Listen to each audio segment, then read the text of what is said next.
Hello, everyone. Welcome to another edition of Nick's Friction Zone. It's a pleasure to be here with you again. Today, we're going to talk about a very important topic called high side crashes. But before we actually dig into it, I just wanted to take the time to address some of the comments that were made on a previous video that I posted last week. In specific, I just wanted to give a shout out to folks like Amerigo Pro 88, JS Humphreys, Part-Time Pro. I really do appreciate the comments that were posted. We talked about very important topics regarding clutch, whether the clutch should be applied when you're trying to perform a panic stop or an emergency stop. If you're interested in the topic, go ahead and reference my previous video. Anyways, so today, I want to talk about high side crashes. But before we actually dig into the definition of a high side traffic, let me spit out a couple of facts. Did you know that according to the Road Rider Survey report, approximately 46% of all collisions involving a motorcycle involve one vehicle? That's right, one vehicle only. And that one vehicle, it's your motorcycle. Okay, get it? 46% of all crashes are only associated with you and you alone. It does not involve another car. It does not involve another motorcycle. It's on you, 46%. So from the 46%, it could be a bunch of different things. It could be equipment mal failure. It could be a failure to negotiate a curve. Uh, you know, it could be anything. It could be you hitting a post or you just crashing. Let me give you an example. I found a couple of YouTube clips that I found worthy of reviewing. Here's one.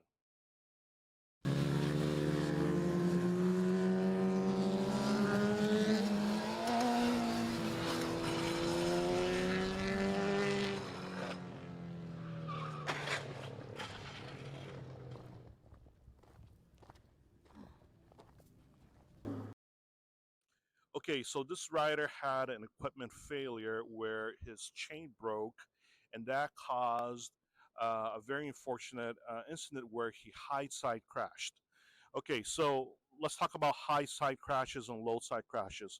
Have you heard of that? Okay, it's a term that's not talked about a lot, but um, basically a high side crash is when you crash your bike. Okay, you end up falling on the direction of where the motorcycle is crashing towards. Okay, so if you are going this way and if you crash, you end up flipping and you end up being on the way of where the motorcycle is heading. Okay, so very bad things could happen. The motorcycle could land on top of you.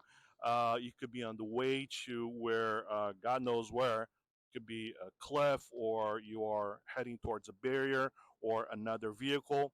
And then there's a low side crash.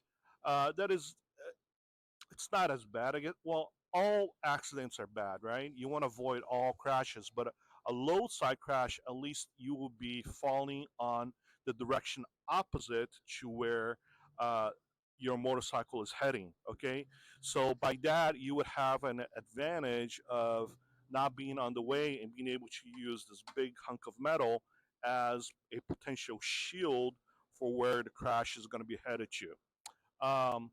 So, just mention really quick. I found there's this YouTuber. His name is Moto Giant. I've been following him for a little bit. He's a moto vlogger. Okay, here in the U.S.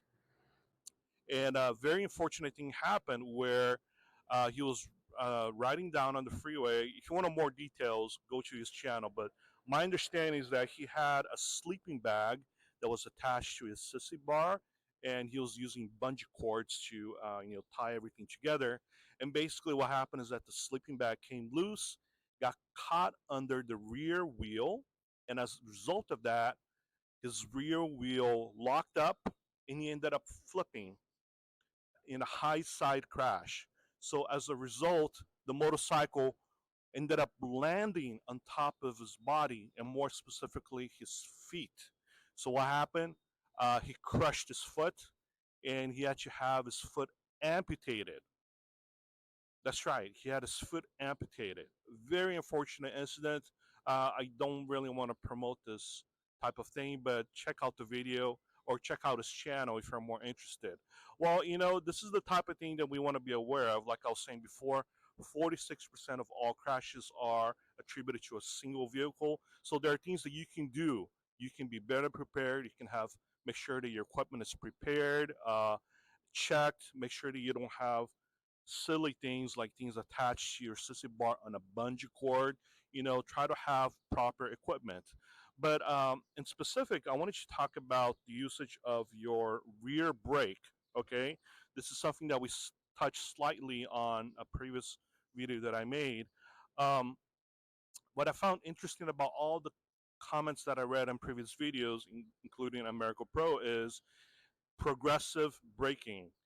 We need to stress progressive braking. Now, a lot of times when we're talking about progressive braking on a motorcycle, we talk about progressively braking your front brake, right? So everywhere you go, you hear this. Oh yeah, you need to squeeze this very gently or carefully. You don't want to snatch your front brake. The same applies to your rear brake. Okay, you don't want to slam the. So one thing you don't want to do is you don't want to slam your foot into the back brake pedal, because one thing that could potentially happen is you can lock your rear wheel. Okay, you can end up skidding your bike. You can end up locking it, and that's the type of thing that will usually result in bad things.